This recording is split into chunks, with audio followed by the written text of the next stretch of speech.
الحمد لله رب العالمين، والصلاة والسلام على أشرف الأنبياء والمرسلين نبينا محمد وعلى آله وصحبه أجمعين. أما بعد، الله بتوفيق او بمرست سره د سوالونو او د جوابونو دویم نشسبه شروع کوو، او چې څومره سوالونو جواب ورکولی شو نو هغه هم به ورکوو باذن الله. اولنی سوال هغه دا دی چې د الله دپاره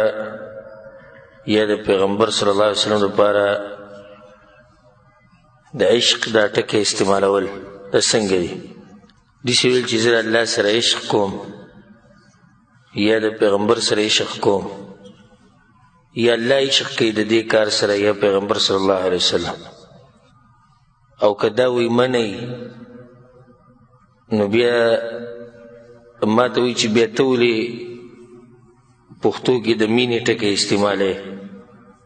د الله سره مینه کول، د پیغمبر سره مینه کول، مینه او عشق د دې سائل په دماغو کې یو شان دي. ځکه دې تپوس کوي او د ښکلی تپوس دی. جواب د دې مسلې وبالله توفیق هغه دا دی، دا ورمنکر ورکم اخره کې ناسي چې په کار دا ده موږ هغه الفاظ استعمال کو کوم چې په قرآن او په حدیث کې دي، ځکه چې دغه الفاظ هغه مضبوط دي او په مقصود باندې دلالت کوي واضحه. او که موږ د قرآن او د حدیث نصوصو ته وګورو نو په هغې کې د عشق دا ټکی موږ ته نه میلاوي، نه په قرآن کې نه په حدیث کې، او نه د صحابه کرامو نه ثابت دی د عشق دا ټکی. قرآن کې وګوره محبت ټکی راغلی، الله سبحانه وتعالی والذین آمنوا اشد حبا لله، مؤمنان د الله سره ډېر محبت کوي. په بل ځای کې الله سبحانه وتعالی فسوف یأتی الله بقوم یحبهم ویحبونه، نو دلته هم د محبت دا ټکی راوړو.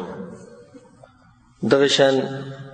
حدیث د انس بن مالک رضی الله عنه په صحیح بخاري صحیح مسلم کې دی، رسول الله صلی الله علیه وسلم ثلاث من كن فيه وجد حلاوة الایمان، درې خبرې چې بچا کی د ایمان هغه خوند به سکي. اولنۍ خبره ان يكون الله ورسوله احب الیه مما سواهما، چې الله او د الله د پیغمبر سره د هر څه نه زیات محبت کوي. حدیث کې د محبت دا ټکی ویلی. دغه شان د بل روایت د انس بن مالک د صحیح بخاري صحیح مسلم کې دی، رسول صلی الله علیه وسلم لا یؤمن احدکم حتى اکون احب الیه من والده وولده والناس اجمعین، نو دې ځای کې هم احب ټکی د محبت ټکی ویلی. نو قرآن او حدیث کې په یو ځای کې د عشق دا ټکی نه دی ویلی، ځکه امام ابن القیم رحمه الله په خپل کتاب اغاثة اللهفان کې وایي د محبت اقسام دي. محبت جنس دی، یعنی بنیاد دی، بیا به کې دنه اقسام دي ډېر شی چې هغه څومره زیات وي څومره کم وي د هغې خپل نوم وي. خو د الله سبحانه وتعالی مبارک کې چې څومره د محبت اقسام راځي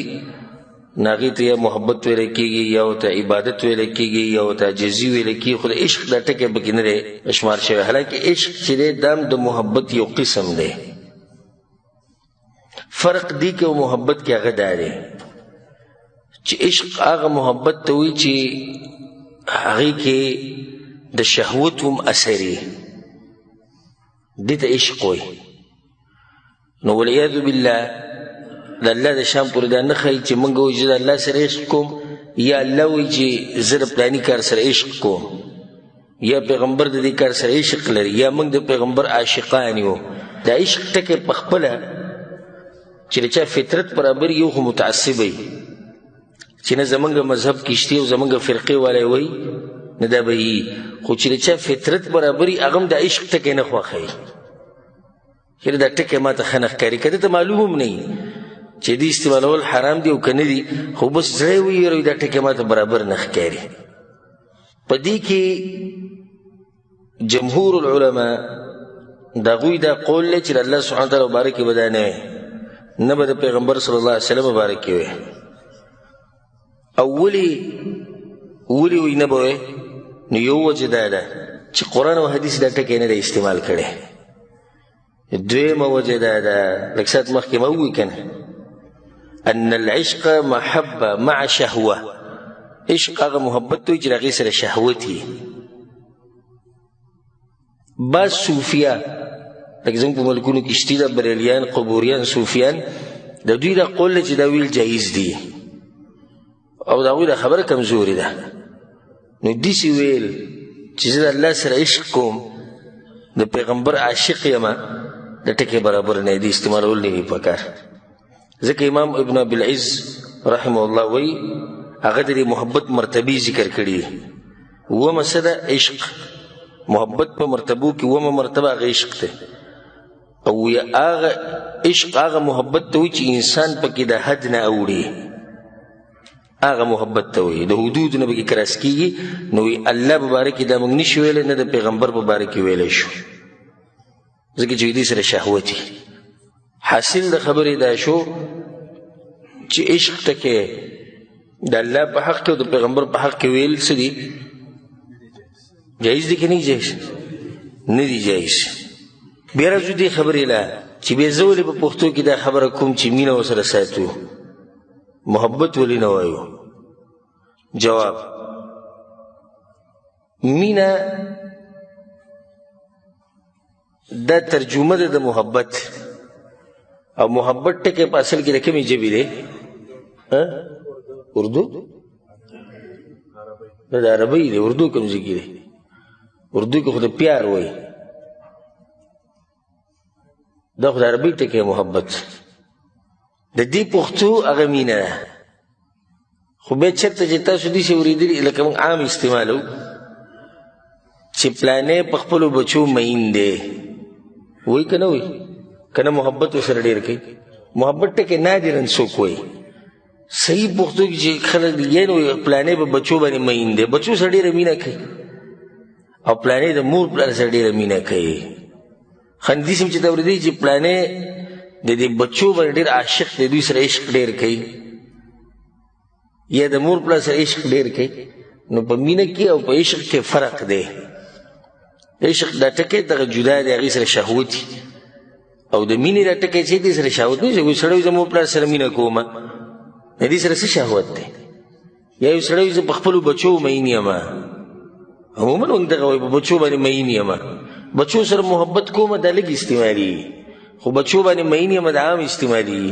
نو مطلب خو نه چې بچو باندې مین یمه یعنې بچو سره عشق کومه والعیاذ بالله نو دا د ورور چې کوم اعتراض کړی دی اگر که هېڅ خبره نه ده وضاحت لپاره سړی تپوس کولی شي خو په خپل ځای باندې برابر نه دی ځکه چې مینه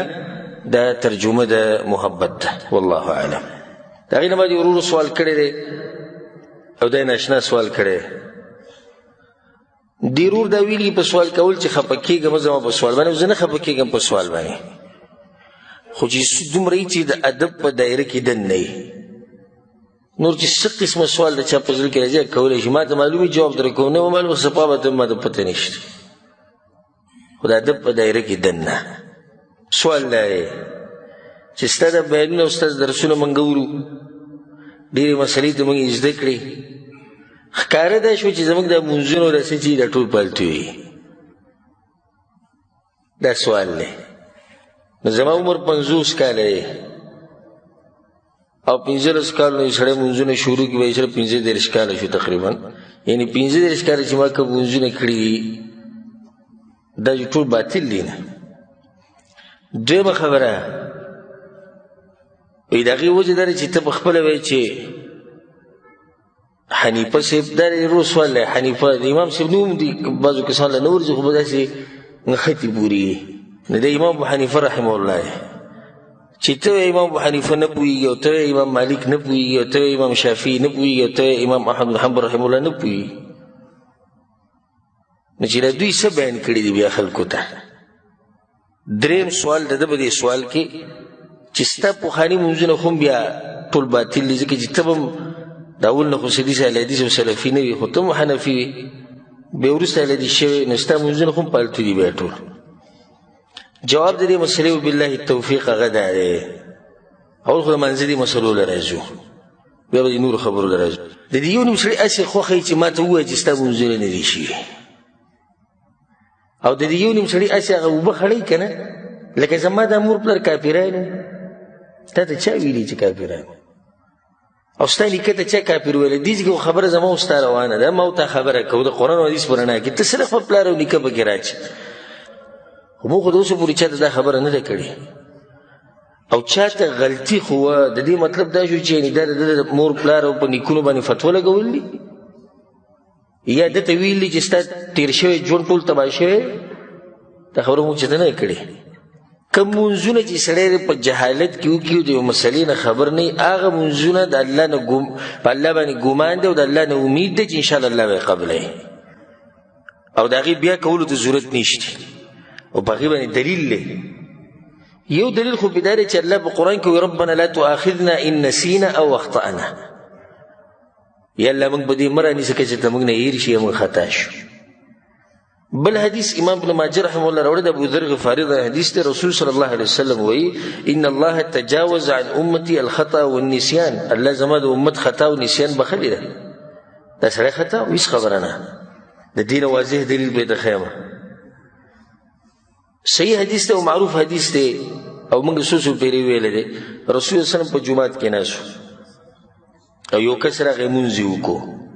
او په منځه کې اطمینان نه و او اطمینان په منځ کې واجب دی یعنی اطمینان نه بغیر مونځ نه کیږي.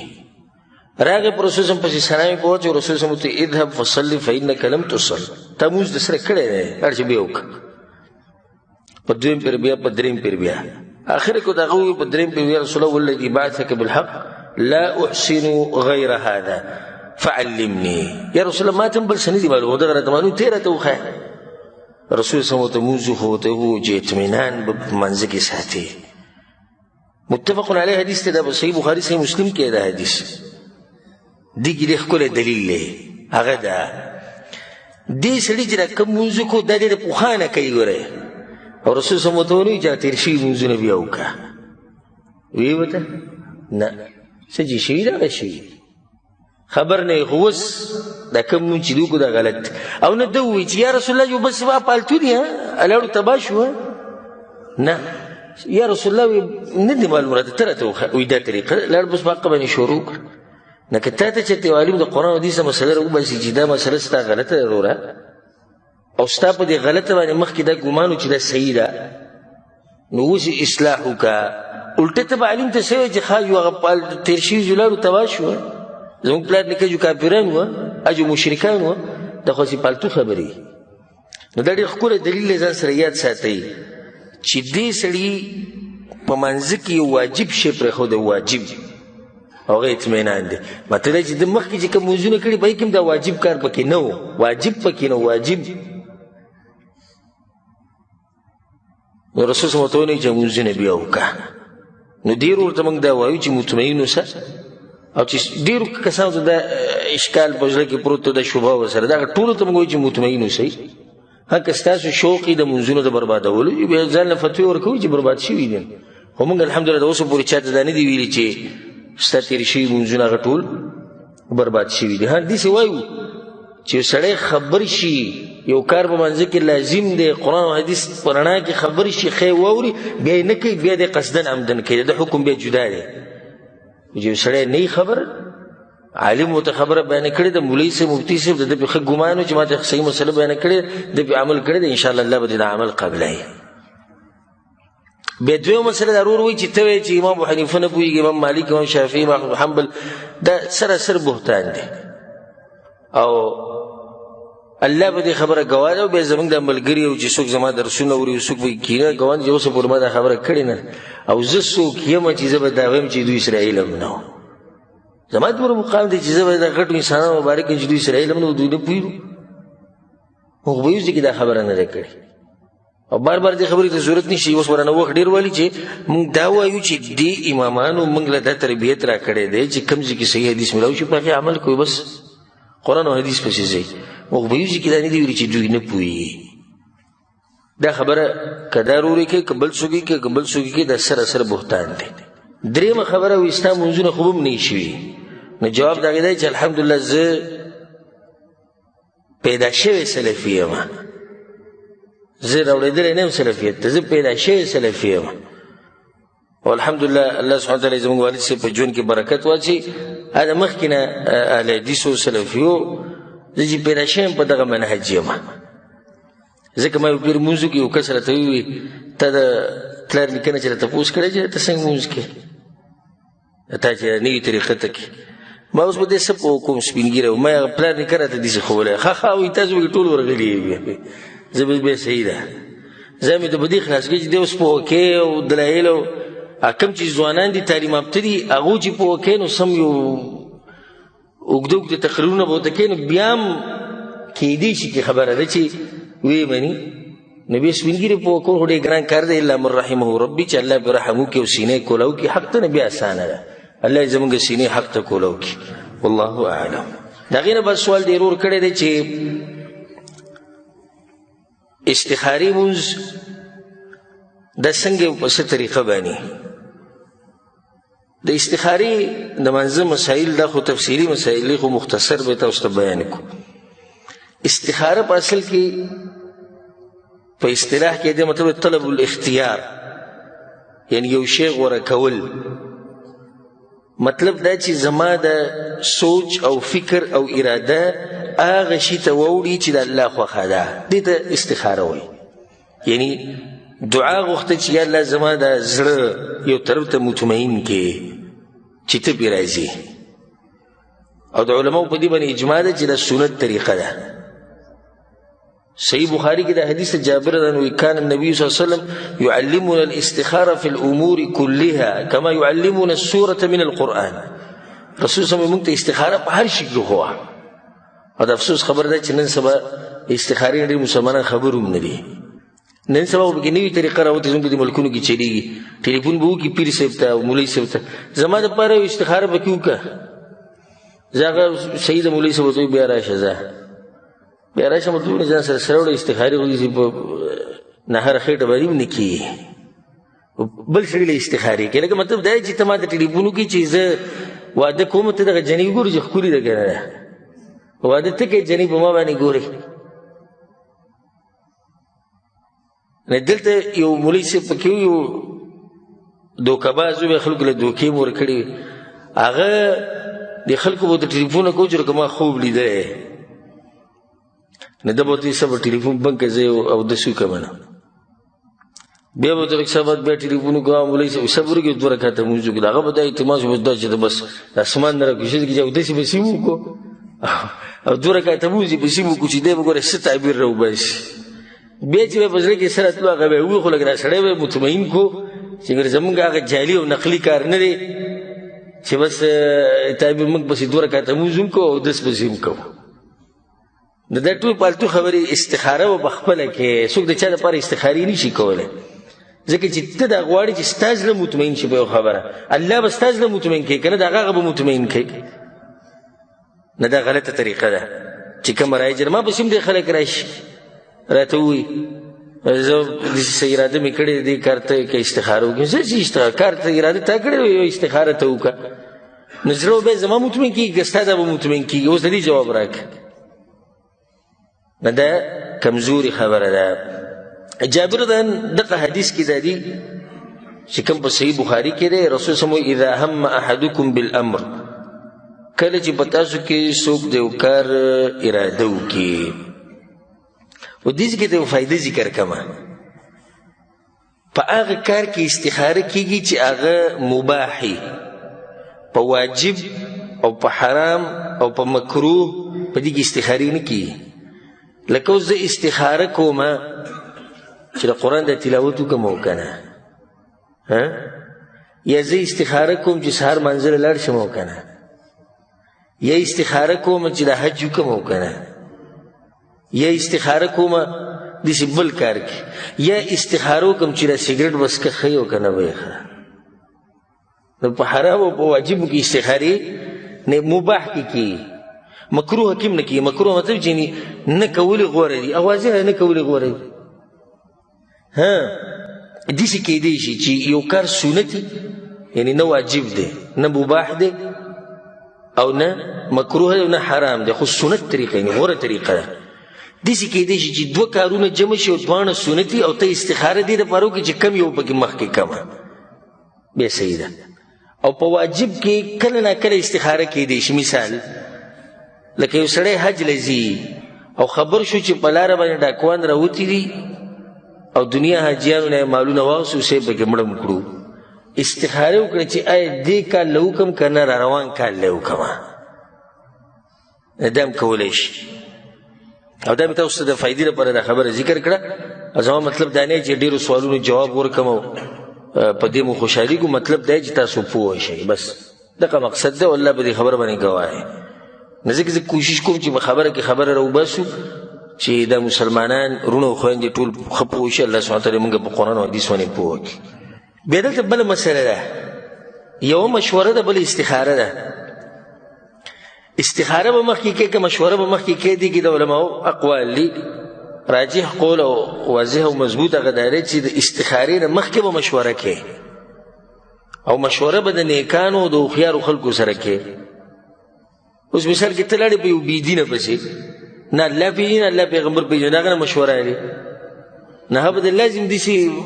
مشوره کېدی شي درکې شریعت خلاف ځکه خو د الله نه یېرېږي نه اول به مشوره ویلي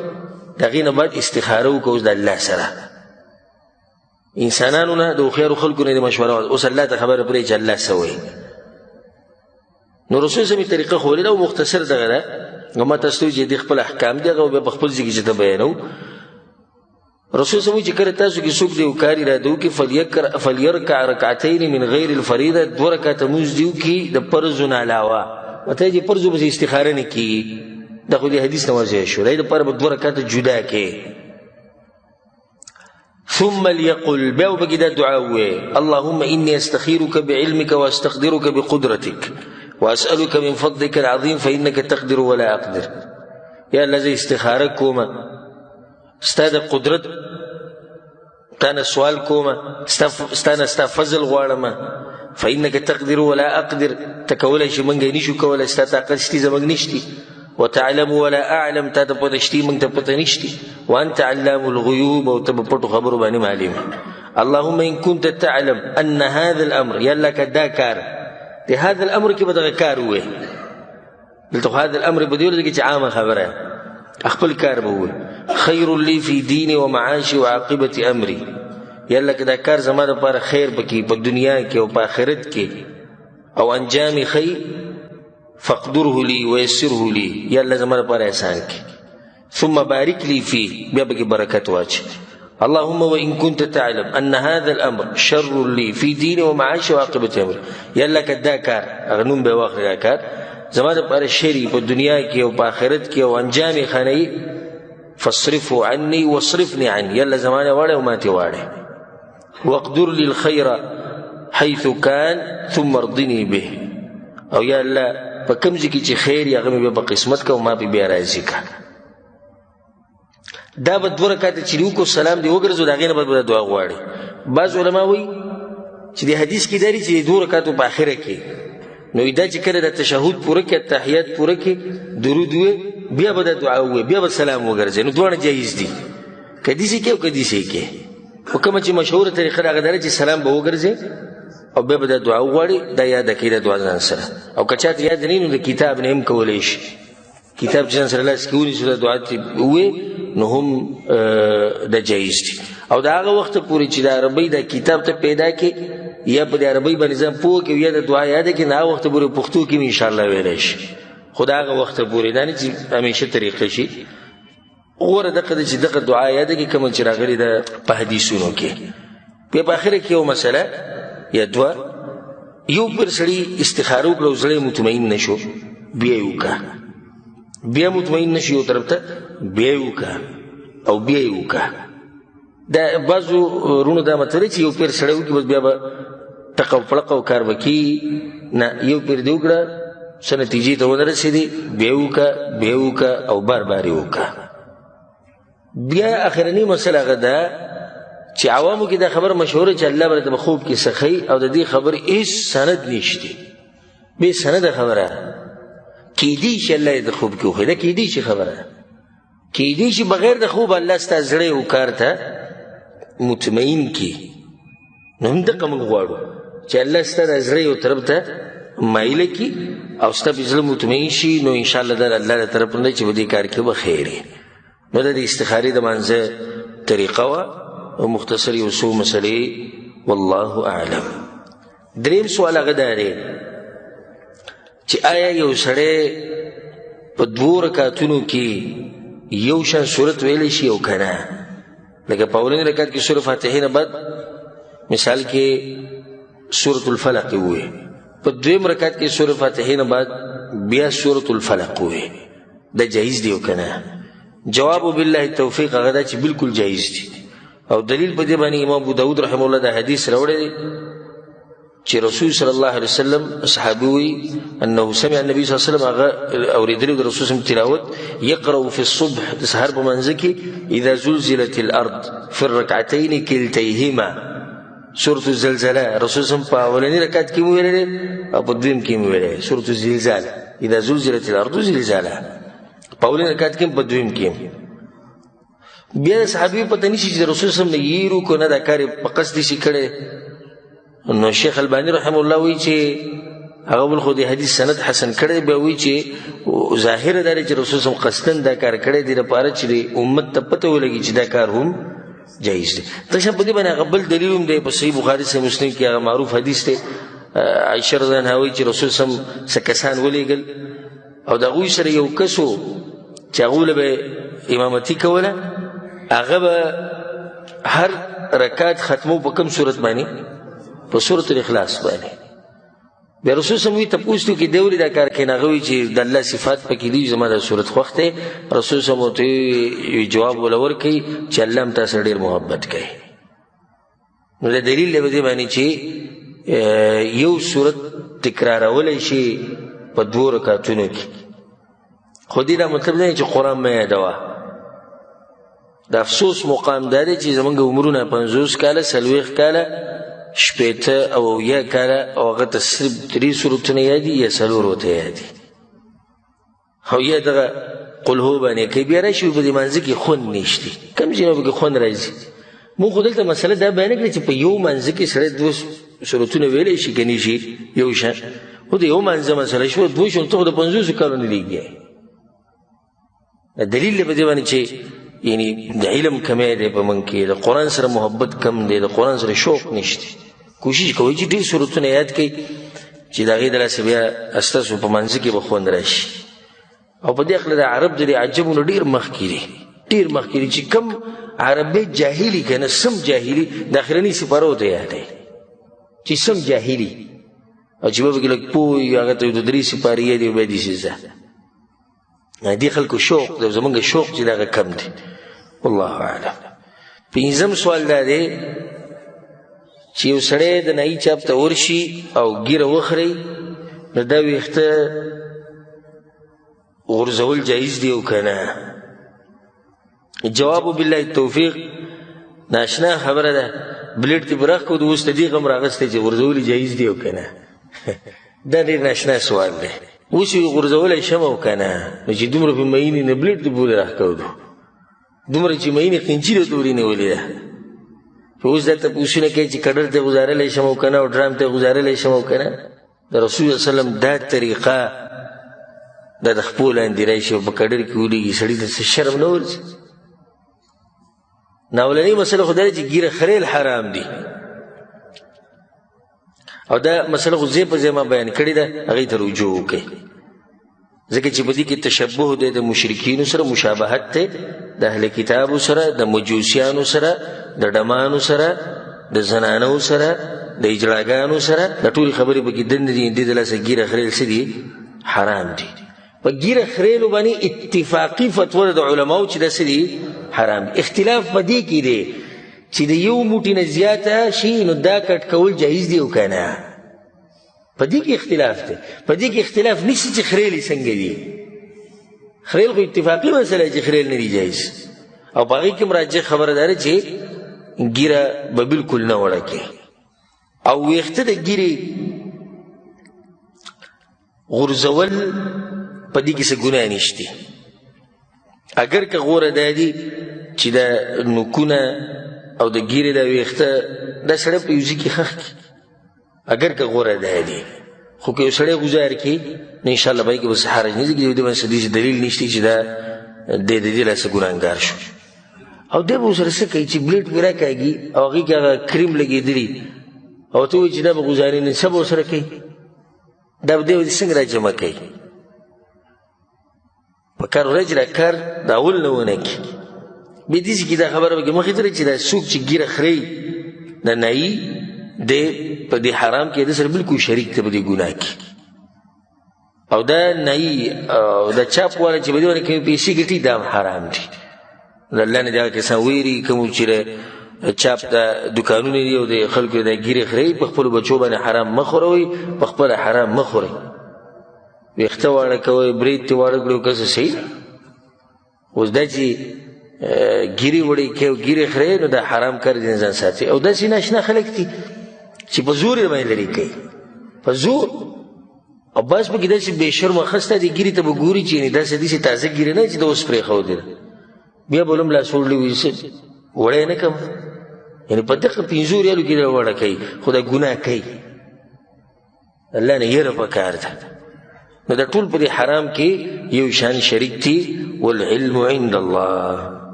شپږم سوال دا دی چې ما فرضي مونځ په کور کې وکړو بیا جومات ته لاړم، نو په جومات کې کسان په مانځه ولاړو، فرض خو ما کړي جمع سره یا کور کې داسې عذر کړی دی، اوس به څه کوم؟ جواب بالله توفیق هغه دا دی چې یو سړی په کور کې مونځ وکړي یا په سفر کې مونځ وکړي او بیا جومات ته راشي او جومات والا په مانځه ولاړي، نو دی به د هغوی سره مونځ کوي. او دا مونځ به د ده لپاره نفلي شمارېږي. سنن ترمذي سنن نسائی کې دا حدیث دی د یزید بن الاسود العامري رضی الله عنه چې رسول صلی الله علیه وسلم مونځ وکړ حج په موقع باندې او 2 کسان ځان له ناست شو. رسول صلی الله علیه وسلم مانځه نه بعد وی تاسو ولې ځان له ناست یو؟ یا رسول الله موږ په خپلو ځایونو کې کړی. رسول صلی الله علیه وسلم اذا صلیتما فی رحالکما، کله چې تاسو په خپلو ځایونو کې مونځ وکړئ، ثم اتیتما مسجد جماعه او بیا راغلئ جومات ته چې به یې کې جمع وي، نه تاسو ورسره مونځ کوئ فانها لکما نافله، دا به ستاسو لپاره نفلي شمارلی کېږي. دغه شان امام ابن حبان رحمه الله دا روایت راوړی دی، ابو سعید خدري رضی الله عنه صحیح روایت دی، ان رجلا دخل المسجد، رسول صلی الله علیه وسلم په زمانه کې یو سړی جومات ته راننوتو وقد صلی النبي صلی الله علیه وسلم باصحابه، او رسول صلی الله علیه وسلم مونځ کړی جمع ختمه شوې وه. فقال رسول الله صلی الله علیه وسلم من يتصدق على هذا فيصلي معه، څوک به په ده باندې صدقه وکړي چې د ده سره مونځ وکړي. یو کس پاڅېدو فقام رجل من القوم فصلى معه، یو کس پاڅېدو د هغه سره په دې جمع کې ودرېدو، نه خو فرض مونځ کړی و، د هغه سره بیا هم ودرېد، هغه نفلي شمار شو. او دې کې اشاره به دې خبرې ته وکړو چې دې نه دا هم ثابته شوه چې په جومات کې 2 جمع کول څه دي؟ جایز دي. والله اعلم.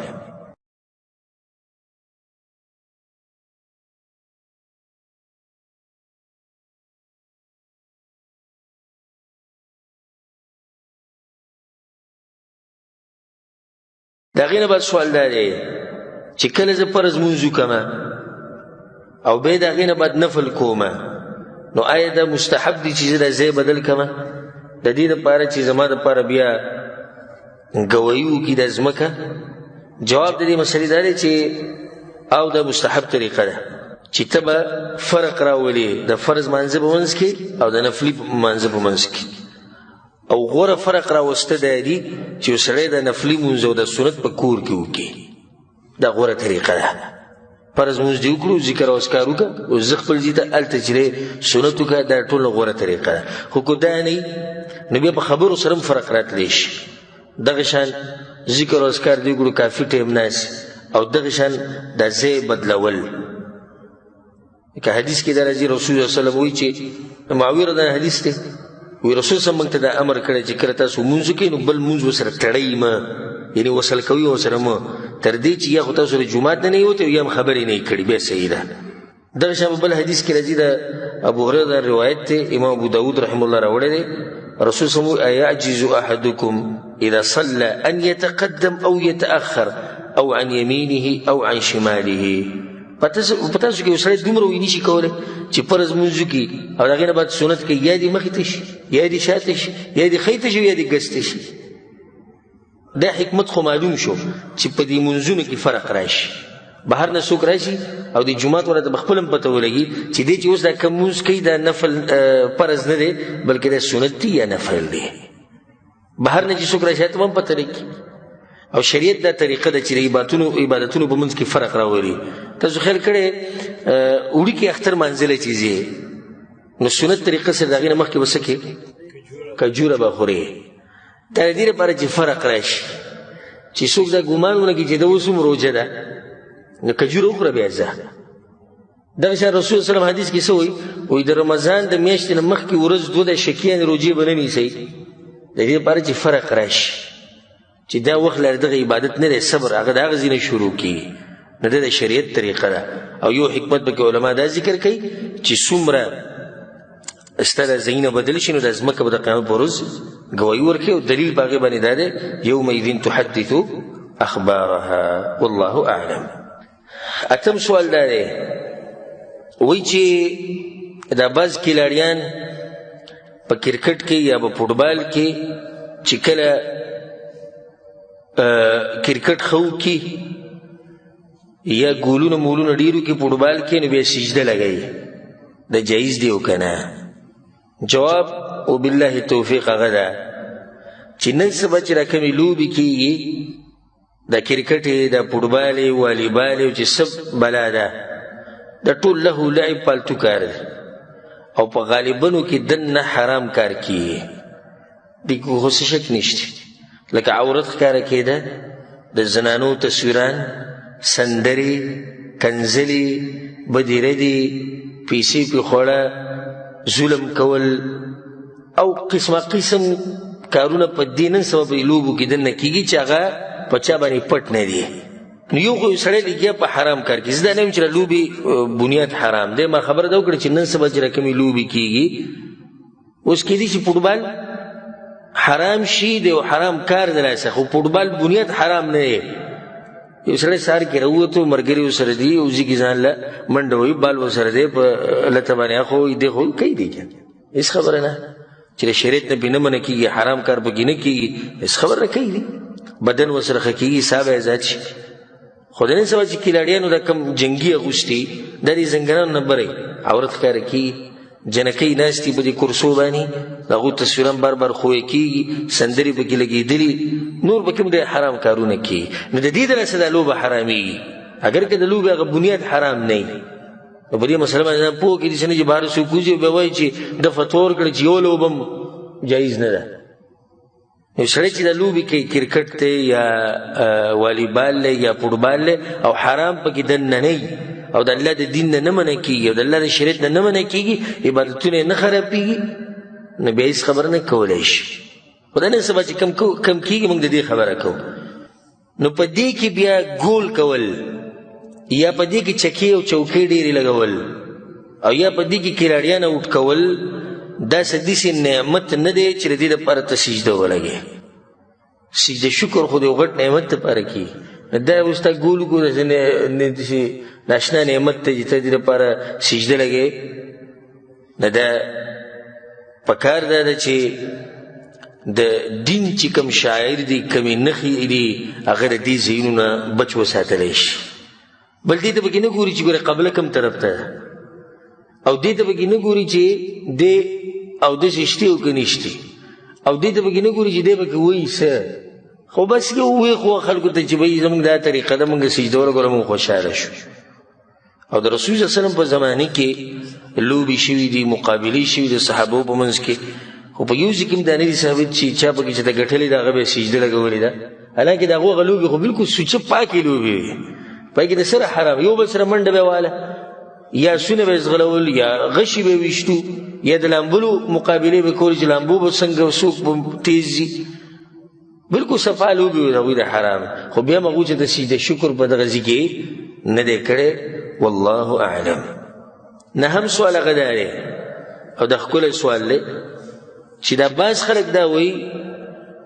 چې ته سره څه خبره کوي چې دا کار داسې وشو داسې وشو دا ټوله لوبه د تقدیر ده. نو دا ټکی ویل جایز دی او که نه؟ الجواب بالله التوفیق هغه ده چې دا ټکی او دا خبره لوبه د تقدیر او گیم د تقدیر دا کفر دی چې کله دا سړی قصدن عمدن وي او دی ته خبرې ډېره د یېرې خبره او دا ګورې ډېر ښکلی سوال کړی داسې وایي لوبه ټوله وي د څه ده؟ د تقدیر ده. ولې د لوبې نسبت ته الله ته وکړو ځکه چې تقدیر لیکلی الله سبحانه وتعالی دی. په دې باندې خو اتفاق ده، زموږ عقیده ده د مسلمانانو چې الله سبحانه وتعالی تقدیر لیکلی انا کل شیء خلقناه بقدر، وبل ځکه الله وخلق کل شیء فقدره تقدیرا، وبل ځکه الله يسبح اسم ربك الاعلى الذي خلق فسوى والذي قدر فهدى. او په صحیح مسلم کې د حدیث عبدالله بن عمر بن عاص رضی الله عنهما رسول الله صلی الله علیه وسلم كتب الله مقادير الخلائق قبل ان يخلق السماوات والارض ب50,000 سنه. 50,000 کاله د ځمکې او د اسمان د پیدایش نه مخکې الله سبحانه وتعالی تقدیر لیکلی. نو د تقدیر د الله فعل دی، کار د چا دی؟ د الله دی. نو مطلب دی چې ته د الله دی کار ته لوبه وې،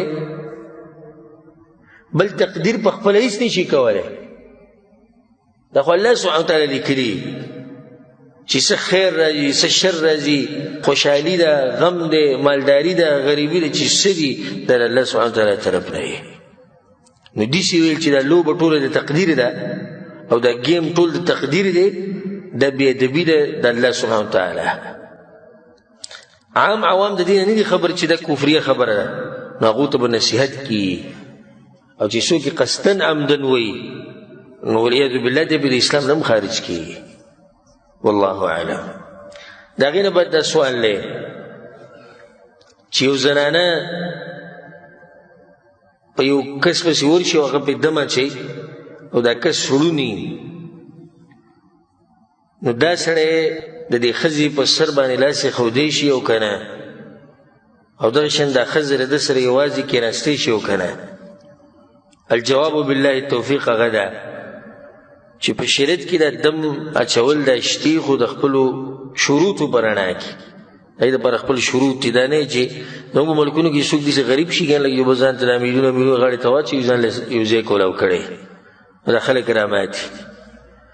ناشنا هغه حالات خو الحمدلله زموږ د حق پرستو علماو د پخوانۍ دا خبرې بیانولې اوازونه یې بوشي خو چا نه منله. اوس دا ویډیوګانې راوتې چې ویې منله، هغو ته ویل الله بندګانو داسې کېږي، دوی به وایي دا وابیان دي وایي هر شی را باندې ګډوډ کړو. اوس یې چې ولیدل اوس یې ومنله. روزانه به نوي ویډیو ویني پلاني ځای کې پیر ونیو هغه زنا کړې ده، پلاني ځای کې پیر ونیو جنۍ ته لاس اچولو، پلاني ځای کې ونیو هغه دا چل کړو، او پلاني ځای کې ونیو هغه هلک سره دا بدفعلي کړې. نو هلته اسانه ده به سینټر ځان له کولاو کوم مزي. او د دې خلکو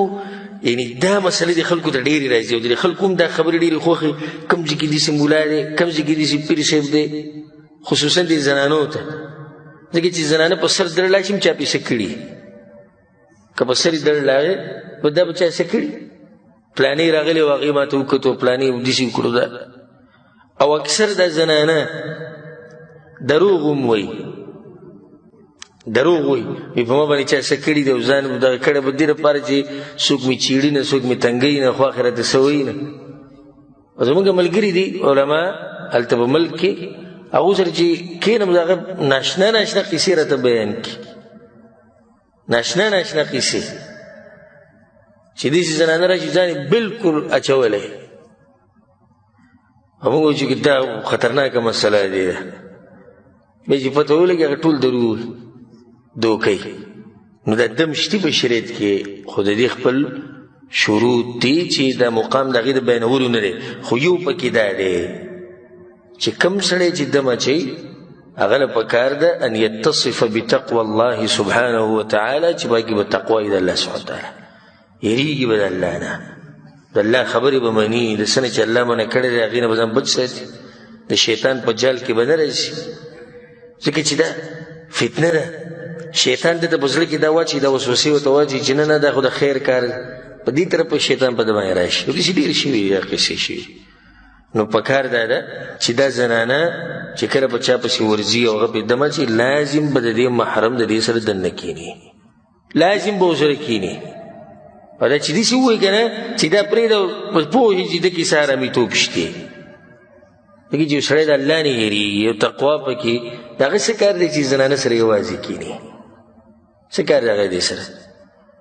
او موږ که چېرته ووایو چې د جمعې منزله زنانه تللی شي یا د اختر منزله زنانه تللی شي یاره استغفرالله دې وابیان راپسې اوس نوي نوي قصې شروع کړو وایي چې زنانه دي د اختر منزله ځي وایي موږ غیرتیان او موږ پښتانه هم که ته مخامخ نه کې سړی ته وایي چې ستا پښتو ماته معلومه ته له غیرت او پښتو کې دا ښځې چې روانې دي دمګرو له یوازې ورسره کښېني ته دا ولې نه منع کوې د کاکا زوی د ماما زوی چې د کور په منځ کې ناستي ته دې ولې نه منع کوې او دلته چې د انډیا فلمونه ستا په کور کې چلیږي دا هلکان اینې راینې ستا ښځه ته دا ولې نه منع کوې خو چې کله د رسول صم خبر موږ بیانه کړه چې رسول صم اجازت ورکړی چې زنانه د اختر منزله تللی شي نو بیا د غیرت رایاد شو په دې کې د غیرت نه یاد چې دا ښځه ولې د دې پیر سره د دې مولا سره ولې یوازې په کمره کې کښېني څه چل لازم به ورسره یو کس دننه کښېني دویمه دې ته پکې دغه نه شي چې دا ړوند دی بینا دی او دا نابینا دی نه حرام دی د بینا دپاره هم د نابینا دپاره او زنانه له لاس وړله مطلق حرام دی پردی زنانه لاس وړله نو څه ضرورت دی چې زنانه په سر باندې لاس ایږدي او بدن لاس ایږدي که ضرورت راشي د جنۍ نیوو ته یا به پیریان راشي یا نور څه ځکه خو موږ وایو چې د هغې سره د هغې یو محرم په کار دی دي د هغې خپلوان دي د هغې سره که زنانه ورسره راغلي که سړي ورسره راغلي هغوی دې ورسره هغوی به لاس ایږدي هغې په بدن باندې دا سړی په یو حال کې هم لاس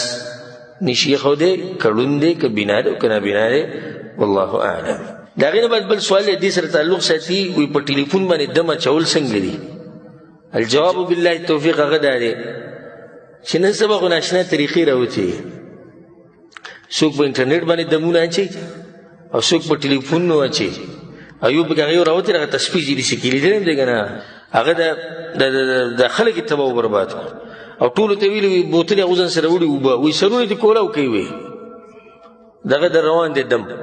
او په سپیکر کې څه وایي او دا ګړزېږي د هغې سره ټول او به چوپ په دې سپیکر کې وکړي د هغوی هغه بوتلو ته هر څه ورشي دا پکې ناشنا دم راوتی نو په دم کې دا شرط دی چې دغه کس به د دې سړي په خوا کې دا څوک چې پکې دم اچوي او د رسول صلی الله علیه صحابه کرامو دا نه صاحب چې هغوی لرې نه دمونه اچولي او رسول صلی الله من احدث فی امرنا هذا ما لیس منه فهو رد څوک چې زموږ په دین کې نوي کارونه راوباسي او په دین کې نه دا مردود کارونه دي والله اعلم د هغې نه بل سوال دا دی چې یو سړی یو ماشوم لوی کي نو آیا د دې سړي هم دغه حقونه دي کوم چې د مور پلار دي او د دې ماشوم هم په دوی باندې هغه حق ته کوم چې د خپل بچي جواب د دې مسلې وبالله توفیق هغه دا دی دې ته په عربي کې تبني وایي تبني یعنی یو کس ماشوم زوی کول او د یو ماشوم تربیت کول او هغه لویول تر دې دوه مطلب دي چې خلک بیان کړي یو دا د یو ماشوم تربیت کول د هغه خیال ساتل سره د هغه د نسب د حفاظت نه یعنی نسب هغه خپل نسبي او دویم دا چې یو ماشوم لویول د هغه تربیت کول د هغه خیال ساتل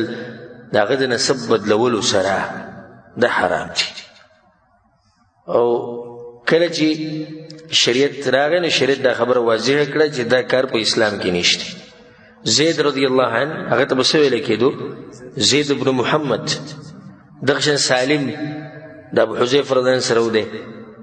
هغه لوی کړی نو دته به ویل کېدو سالم ابن ابي حذیفه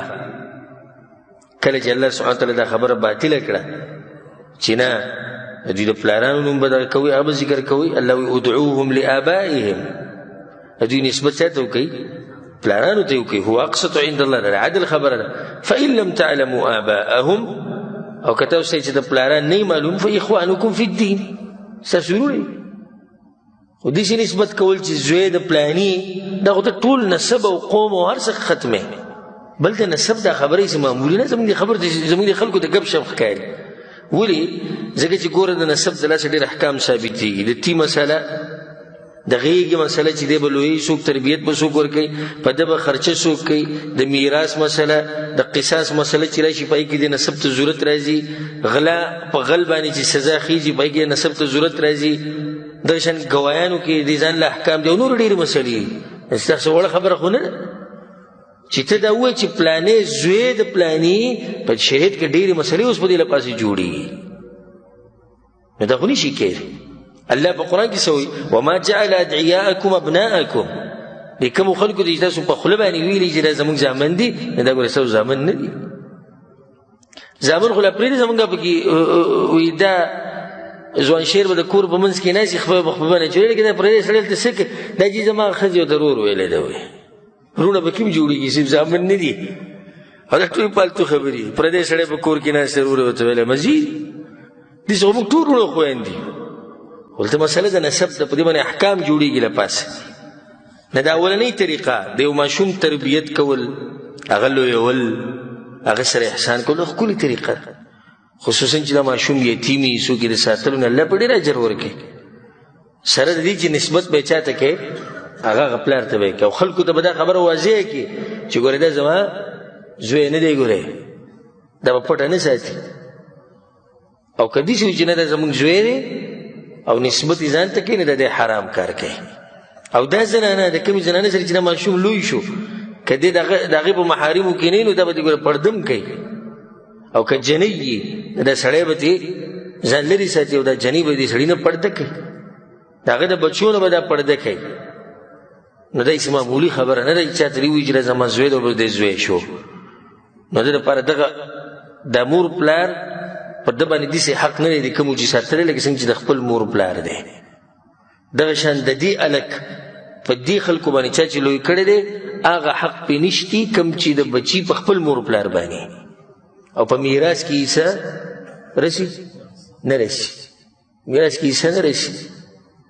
والله اعلم یو سوال یو ورور کړی دی هغه دا چې په مانځه کې د خولې نه ټوکې ته وهل څنګه دی په دې باندې د فقهاو اتفاق ته د علماو چې دا مکروه کار دی دا ابو هريره حدیث دی او امام ابو داود امام ابن ماجه رحمه الله راوړی رسول صلی ان النبي صلی الله علیه وسلم نهى ان يغطي الرجل فاه في الصلاه رسول صلی الله علیه وسلم منع کړی چې سړی په منځ کې خپل خوله پټه کړي یعنی کپړه دې خولې نه تاو کړي ځن نه تاو کړي پوزه سره بندګي دي نه منع راغلی دا مکروه کار دی الا عند الحاجه که یو سړي ضرورت او حاجت نو بیا یې کولی شي لکه یو سړی بیمار دی الرجي ده ورته بله څه مسله ده ورته نو بیا د خولې نه ټوکې تاوهلی شي والله اعلم د هغې نه بعد سوال دی هغه ده چې ما ته وایي زما ښځه بار بار وایي چې ما له ټي وي راوړه د دې دپاره چې زه به کور کې یوازې یم او بچي مې نشتي نو آیا د دې خبره منل جایز دی او که نه جواب سبحان الله یعنی د یو مسلمان ته سړی حیران شي دې درجې ته موږ راورسېدو چې یو سړی یوازې ناسي نو لازم په ده باندې دا ټیم نه پاس کېږي چې څو پورې حرام کار نه یې کړی دې درجې ته راورسېدو یوازې ناست سره تنګېږي نو قرآن تلاوت خو هم شتي ذکر او اذکار خو هم شتي نور هم ډېرې طریقې شتي چې دا زنانه پې مصروفه کېدی شي خو آیا لازم دی چې دا زنانه به مصروفه کې په حرام کار کې دا اولنی مسله خو دا شو دویمه مسله دا ده چې رسول صلی الله علیه وسلم وایي لا طاعة لمخلوق فی معصیة الخالق د مخلوق خبره به نه منلی کېږي د خالق په نافرمانۍ کې نو دې ښځې سره که ته ډېر محبت کې او که ډېر پې مینې او که هر قسمه قرباني وله کې خو دا خبره به وله نه منې ځکه چې دا د ګناه ده او مسلمان له پکار چې خپل رب باندې غیرت کوي په خپل دین باندې غیرت کوي ښځه سره د دین په مخ کې ښځه به صحیح او کار به صحیح د دین په مخ کې د الله په مخ کې او پیغمبر صلی الله علیه وسلم په مخ کې دا خو دې بېدینو خلکو باندې ښځه زورورې چې د الله د دین په مقابله کې او د الله او د الله د پیغمبر په مقابله کې ښځې ته دومره نشي ویلی چې کوم لباس یې ته استعمالوي دا غیر شرعي دی دا ناسته پاسته ستا غیر شرعي ده دا ټي وي دا ډش دا غیر شرعي ده دا ګانې بجانې دا ډانسونه دا غیر شرعي کارونه یې نشي ویلی ورته دا له پرېږده بعضو ته پکې ښځه وي ګیره لرې که و دی به سوټۍ بوټۍ ګرځي وي ښځې راته ویلې ما ته یو مشر سړي دلته یو درس موږ فارغه شو راووتو او که نه و داسې 15 کالو نه د 500 په منځ کې به داسې و هغه برش غونته کې ږیره پرېښودې هغه 2-3 ورځې جامد شي نو ما ورته پرې لاره باندې دا نصیحت وکړو ما دا ږیره غټۍ ولې نه وایي هغه راته وایي چې داسې ښکلی ښکارې ما داسې جدا کړو سیټ ته ورسره ولاړو ما یې لکه ستا ضمیر دا خبره منېږي چې یو ښځه سړي ته وایي چې ته د الله نافرماني کوه د الله د پیغمبر کوه ته نافرماني شروع کړې او که دا ښځه راته ووایي چې پرېږده او ته یې نه پرېږدې بیا والله که پرېږدې ګوره کومه خبره چې دین یې اوله نه مني چې ښځه ورته وایي مانځه له پاسه زیاده کېږي ښځې ته ګوره خبرې ته یې ګوره دا به اوس ما مانځه ته پاسې خو که ښځه ورته وایي چې مانځه له مزه اوده شه دا یو حقیقت ته بیانوم ګورې چې ښځه ورته وایي چې مانځه له مزه اوده شه بیا اوده کېږي بیا دې ټیم کې دا نه وایي چې زه لرې کېږي ښځه چا پسې کې راوسې ته اوس ما د الله د کور نه منع کې بیا دا خبرې نه کوي حیا پکار ده د الله نه د الله قدر پکار دی یو زنانه وایي ما له ټي وي راوړه تا به ټي وي را په شا کړې دوکان کې ولاړې څه په کوم یعنې الله سبحانه تعالی به موږ پردې راواچوي سړی په دوکان کې ولاړې څه کې ښځې له ټي وي دوکان کې ولاړې ډیشې دي دوکان کې ولاړې سندرې او دغه په موبایل کې ودا چې الله دې زمونږ په حال باندې رحم وکړي ښه که دا ښځه خفه کېږي نه بیا څه به کوو خفه دي شي خو د الله نافرماني به نه کېږي هېڅ خبر نه خفه دي شي یو ورځ به خفه وي 2-3 هفته میاشت کال بیا به خوشحاله شي او که نه خوشحالېږي نه دي خوشحالېږي که نه د دې الله تعالی تپوس نه کوي چې پلاني ولې د ډیش نه وراوړی او د دې نه تپوس کوي چې پلانیه ولې تا دې ښځې له اسلامي تربیت نه و ورکړی د دې به نه تپوس کوي دا کومې خبرې چې تپوس کوي هغې موږ سره غم نشتی او دا کومې چې تپوس نه کوي د هغې غم وړي وو نو د الله نه یره پکار او دې ورور ته زموږ دا نصیحت دی چې ټي وي کور ته رانه وړي الله سبحانه تعالی دې تاسو له نیک عمل اولاد درکړي والله اعلم د هغې نه بل سوال دی چې یو زنانه باندې بیماري راځي د حیض او د هغې نه مخکې په هغه دړله شي په زنانو باندې اگر که فرق یې په دې زنانو کې بعضو زنانو باندې چکر غونته کې راشي چې کله د بیماري پرې راځي اکثرو زنانو باندې دړ راځي دردونه پرې راشي او په بعضو زنانو باندې الټۍ راشي نو آیا دا دړ راتله د دې وخت نه حیض د دې سټارټ شو یعنی په دې دړ په دې دوران کې که د مانځه ټیم لمونځ کولی شي او که نه الجواب بالله التوفیق هغه دا دی چې دا دړ او دا سر ګرځېده او دا الټۍ دا په حیض کې نه شمارلی کېږي حیض دغه وینې ته وایي چې کله را سټاټه شي چې کله دا وینه راغله او د حیض د وینې هغه صفات په دې کې وو توره وه ټینګه وه بینتي تو نو بیا دا زنانه حایض زنانه شوه او دا به مونځ اوس نه کوي او نه به روجې نیسي او کوم مقدمات چې دي دا دردونه مردونه نه د دې سره دا حایض نه شمارلی کېږي والله اعلم د هغې نه بل سوال دی چې یو زنانه باندې حیض بیماري راشي او دا بیماري بیا پاکه شي زنانه پاکه شوه بیماري ودرېده خاوند ورسره کوروالی کولی شي او که نه جواب وبالله التوفیق هغه دا دی چې احتیاطي قول هغه به دا وي والعلم عند الله چې نشي کولی چې څو پورې دې زنانه غسل نه یې کړی او د هغې دلیل لري الله په قرآن کې ولا تقربوهن حتی یطهرن او د دې ښځو سره به کوروالی نه کوي تر دې چې صفا شي صفا کېدو پورې به ورسره کوروالی نه کوي د حیض نه فاذا تطهرن نو کله چې پاکې شي فاتوهن من حیث امرکم الله الله چې راته بیا کومه طریقه ښوولې به هغې ورسره تاسو کوروالی کولی شئ نو دې کې د پاکوالي دا ټکی 2 پیرې راغلی ولا تقربوهن حتى يطهر نږدې کېږئ ونه تر دې چې پاکې شي یعنې حیض ختم شو فاذا تطهرن نو کله چې ښه پاکې شوې غسل یې وکړو بیا ورسره کوروالی کوه لکه د زنانه حیض ختم شو او لالمبلې نه دي نو خاوند له نه دي په کار چې د دې ښځې سره کوروالی وکړي والله اعلم د هغې نه بل سوال دا دی چې آیا علي بن ابي طالب رضی الله عنه په کعبه کې پیدا شوی دی او کنه؟ الجواب بالله التوفیق. په یو صحیح حدیث کې یا په صحیح سند سره داسې روایت نشتی چې په هغې کې دی چې علي بن ابي طالب رضی الله عنه دی په کعبه کې دننه پیدا شوی دی. په صحیح سند سره دا ثابت دی چې حکیم بن حزام رضی الله عنه دا یو صحابي دی چې دی په کعبه کې دننه پیدا شوی او دا په صحیح سند سره ثابت دی. باقي علي بن ابي طالب رضی الله عنه په کعبه کې دننه پیدا شوی دی او کنه جواب دا غي چې هغه نه دی پیدا شوی او کوم روایتونو کې دي چې چې پیدا شوی په کعبه کې دننه هغه سندن سدي کمزوري دي. والله اعلم. هغه دا چې نارینه او زنانه په منځ کې فرق دا په تفصیلي مسله ده، خو د یو په ځل کې اشکال د زموږ سره درسونو مرضی د ډیرې نه هغه په یو مفتي ته ټلیفون وکړ او مفتي ورته ویل چې د اهل حدیث چې د خلکو په ځلونو کې چې کوم ده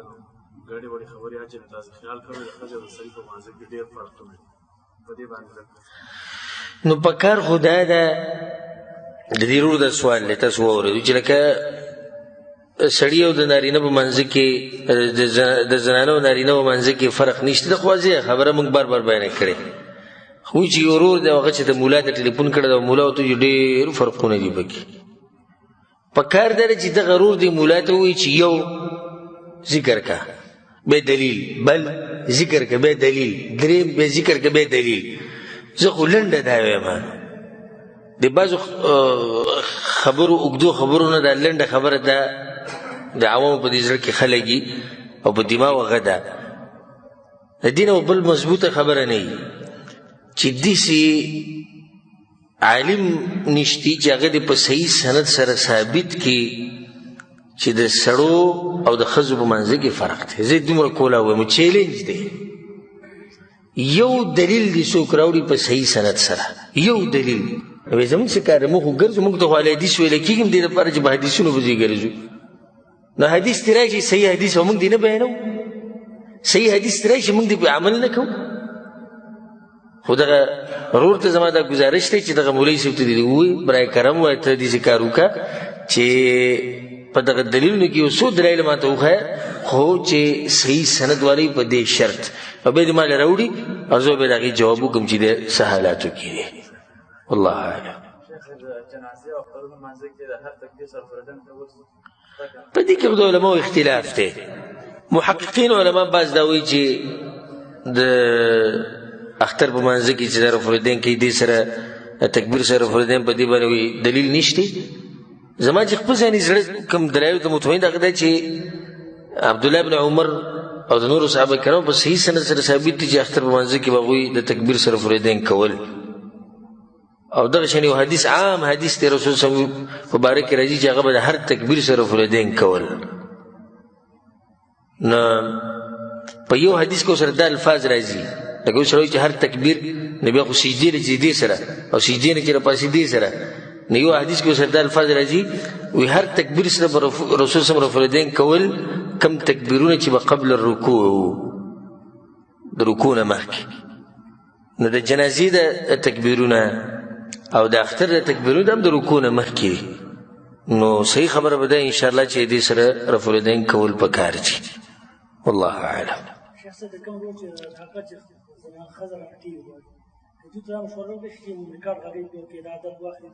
نو موږ